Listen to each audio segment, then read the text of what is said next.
Naam, ni jukumu langu kukusalimu kwa maamkizi adhimu kabisa ya lugha ya Kiswahili. Habari yako popote ulipo, na karibu sana katika dondoo za ulimwengu.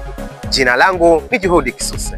Na wapiga kura nchini Ecuador waliochoshwa na tabia ya kihalifu wamemchagua tena Rais Daniel Noboa, rais kijana tajiri mwenye misimamo ya kihafidhina, licha ya kuwa na mbinu kali za kupambana na wahalifu. Na kwingineko, mashirika ya kimataifa ya misaada yamelaani vikali shambulio lililofanywa na wapiganaji wa RSF huko katika kambi ya wakimbizi ya Zamzam nchini Sudan, na kusema kwamba takriban watu 12 wamefariki dunia. Kwingineko, rais wa Ukraine Volodymyr Zelensky amemtaka rais wa Marekani Bwana Donald Trump kutembelea katika nchi ya Ukraine na kuona udhalimu uliofanywa na taifa la Urusi kabla ya kumwamini rais wa nchi hiyo Bwana Vladimir.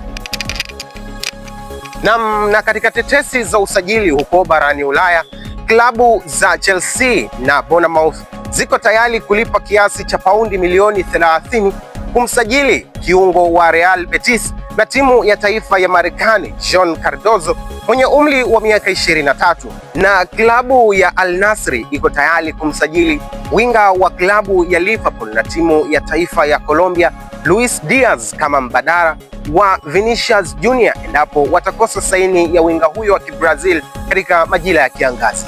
Na mpaka kufikia hapo sina la ziada katika dondoo za ulimwengu. Muda wote ulikuwa nami mtoto wa mama Ajuza, Juhudi Kisuse. Nyuma ya kamera ni Nabil 24. Asante na nikutakie siku njema.